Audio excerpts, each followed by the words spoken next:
Salut tout le monde. Aujourd'hui, on fait un match de boxe. Vous êtes prêts? Non, j'ai connu, c'est blague.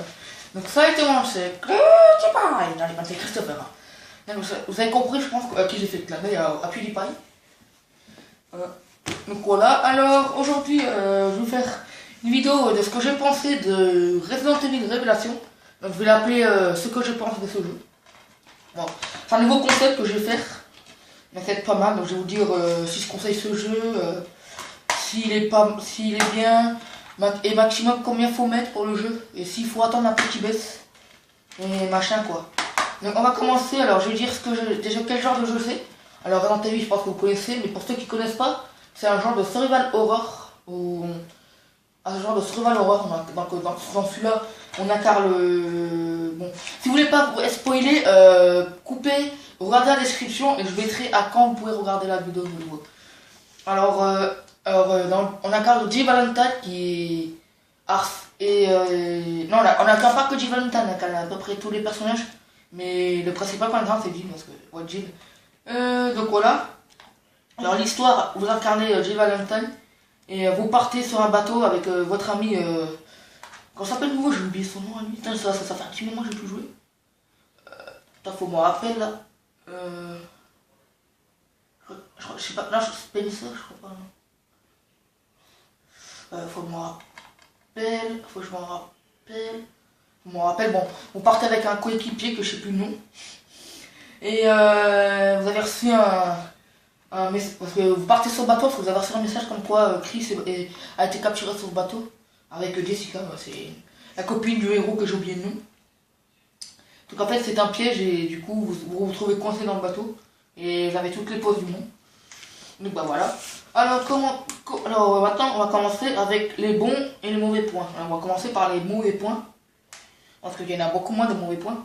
Alors déjà les mauvais points, bah déjà pour commencer, qu'est-ce que je pourrais dire? Bah la manière dont... Déjà là, c'est pas un grand défaut, mais... Le Peggy, ils ont mis 16. Moi j'aurais mis 18, honnêtement. Après c'est pas un grand défaut, mais si le mec il a 16 ans et que c'est un bon jeu pour lui, bon. Après, moi c'est pire, moi j'ai 13 ans et je joue au jeu. Non, 14 ans. 14 ans et je joue au jeu. Et qu'est-ce que je peux dire? Bah donc la Peggy j'aurais mis un petit peu plus pour ceux qui... Voilà quoi. Bon après c'est pas grand chose, mais voilà quoi. Ensuite deuxième défaut, la manière dont on court, c'est un peu catastrophique quoi. Ouais, parce qu'on court à 2 km à l'heure alors qu'on voit le personnage courir. Enfin pas 2 km à l'heure mais voilà quoi. C'est vraiment dans les Resident Evil comme par exemple le 5, on courait un petit peu plus vite, voilà. On court un petit peu plus doucement. Ouais. Et surtout, le plus grand défaut je pense, c'est les graphismes. Parce que les graphismes, c'est des graphismes à 3DS, parce que ce jeu à la base était sur 3DS, et Capcom a décidé de le faire sur 3.6 et PS3. Alors pourquoi je demande d'ailleurs la version 3.6? Parce que c'est la première version que j'ai jouée. J'avais joué à la version 3DS, mais ça compte pas parce que je préfère la version 3.6 et PS3 déjà, et surtout parce que c'est une boîte portable. Bon, après je pourrais peut-être aussi, mais on verra. On verra. Alors ensuite, qu'est-ce que je peux dire comme défaut? Bah que on croise souvent les mêmes monstres en fait, ça c'est un petit peu chiant. On croise pas beaucoup de monstres au début, hein, parce que je sais que je peux dire, on croise pas beaucoup de monstres au début, mais à la fin on croise beaucoup de monstres. Et bon après c'est quelques petits défauts, mais voilà sans plus quoi. Et qu'est-ce que je peux dire comme défaut? Un dernier, qu'est-ce que je peux dire? Bah... il faut que je trouve le défaut. Il va bien y avoir un défaut. Bon, en fait, le seul défaut que j'ai, ben, non, en fait, j'en ai pas. J'en ai plus d'autres. Bon, après, il y en a avoir d'autres, mais j'ai dû vous oublier. Donc, mettez-moi en commentaire si vous avez des défauts et je dirai pour moi si c'est un défaut pour moi ou pas. Donc, alors, le premier bon point déjà, c'est qu'il y a une bonne catégorie de monstres, quoi. Parce que d'habitude, dans les jeux de zombies, comme par exemple, je sais pas moi, qu'est-ce que je pourrais dire, les 4 Dead, il y a beaucoup de catégories, Black Ops. Il y a quoi encore à part Black Ops, ces deux-là? Il doit y en avoir d'autres, mais là je sais plus en tête. Dead Island, ouais, bon après ça change un peu parce que dans Dead Island il y a des niveaux, des zombies, mais d'ailleurs c'est marrant que les zombies ont des niveaux. Alors, Ensuite, bon point, bah, ce qui est bien, c'est qu'on incarne à peu près tous les personnages. Hein. On incarne pas tout le temps le même personnage comme dans d'autres. Comme dans d'autres Resident Evil ou d'autres jeux zombies, quoi. Comme. Non, les Forden, hein, ça change, je veux dire. Dead Space, par exemple. Même si Dead Space, c'est beaucoup mieux que Resident Evil Révélation.